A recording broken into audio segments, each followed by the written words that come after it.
Hey guys, okay, so this is the second video I'm making tonight. The first one was me just kind of explaining why I've been so absent and kind of like, I guess, justifying it. And tonight was sitting, it's actually 4:30 in the morning right now, and I was just like, I want to upload something so badly. It's like all I wanted to do, and I was like, but why aren't you? And I was like, oh, but it's late, and I'm like, that's not a good reason. So with no further ado, I've decided that my biggest project right now is cleaning my room. I've been avoiding it for a really long time. The thing about me is that I cannot stand a dirty room. It's just like I can't. And the thing is that actually makes it a lot easier for my room to get super dirty, because the minute something small happens, I just try to ignore it and not look at it and like spend as little time possible around it. So my room's just kind of become where I sleep and not where I do anything else, but it's become a mess, like disgusting. I've just been avoiding it. So I thought, what better way to make a video than to try to, explain how I do it. So right here, you can see my messed up bed. And so the first thing I'm gonna do is I'm just gonna clean that. Haha. So you can see just how gross my room is. It's a disaster. Here you can see my terrible desk, see my horrible floor. There's my clean laundry, ironically. And here, well, that is my dirty laundry, but hopefully by the end of this video it will all be clean and lovely and we won't have to worry about this. So what I'm going to do is basically take everything that's on the floor, that's on my desk, just anywhere, and put it on my bed. And not only does that make the entire room clean except for my bed and organize the mess in a nice fashion, but then I cannot go to sleep until my room is clean. So it is just the best method that I have found since I have been a little girl.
So as you can see, it's a lot better. See, desk, clean, everything's pretty good.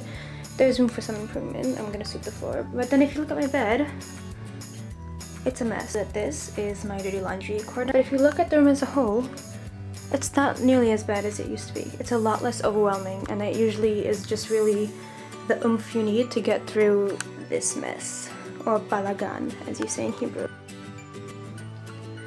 Okay, so I'd also just like to say while I'm doing this that I think the key to cleaning up your room is just making sure that there's a place for everything. This is my bed, and at the bottom of my bed I have 2 drawers. That drawer is for bags, that drawer is for art stuff and office supplies. So for office supplies, this is for beauty products, jewelry, and I found that those drawers that are basically designated for things you don't know where to put are like the most useful, basically memories. And then I have hanging things, folding, underwear, short sleeve, long sleeve, and these are just fabrics. So if there's a place for everything, cleaning up should happen pretty easily. So just a side note, for those of you who are kind of like where I'm in life, out of high school and now I'm going to study and then go to the army, or if you're just not going to the army, if you're not in Israel, you don't do social service, or just whatever you're doing, like you start getting all this mail because you start doing all these things that would require you to receive mail. For a while, like I'd read it and then I'd be like, I feel like I shouldn't throw it away just so I have it, and I just put it in a pile and it got really messy. So I have this old history binder from high school,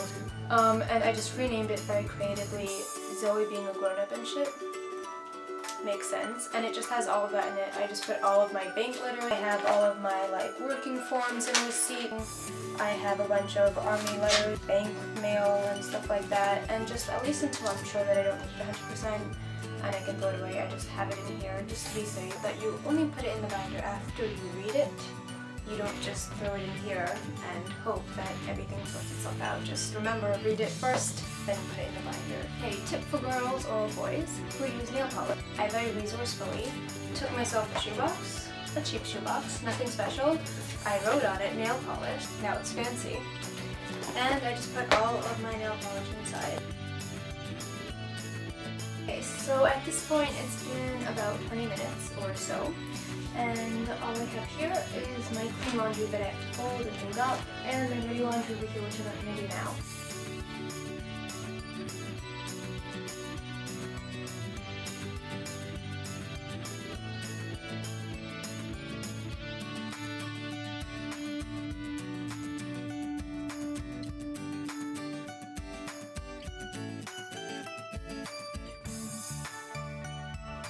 Okay, so this is my room at the end. I'd say it's an improvement. And all of my clothing that I have been avoiding folding for the past, I'd say, 3 weeks is now all put together and away. One microscopic step for humanity and one huge step for Zoe. I hope I have helped some people figure out how to make cleaning your room a little bit easier and a little bit more organized and less of an overwhelming experience. Really, it's just taking everything from one super messy room into just one clean room with one super messy little area, and then just one thing at a time putting it in their place. And yeah, that's it. I can't wait to put up another video sometime soon. I'm sorry that I look so terrible in this video and that it's so like unedited and just last minute. It's just I just felt like I have to do a video, and this was pretty relevant for me, so that's what I put up. And I think that the next videos to come will really just maybe a rant, maybe another video like this one, God knows, but I think I'm just gonna start putting up what makes me really happy and what I just really want to do with no pressure whenever I feel some inspiration to do it. And I think that's the healthiest and best way to use this like outlet as the most productive for me. And I hope that you guys enjoyed this video. And yeah, have a good day. Bye!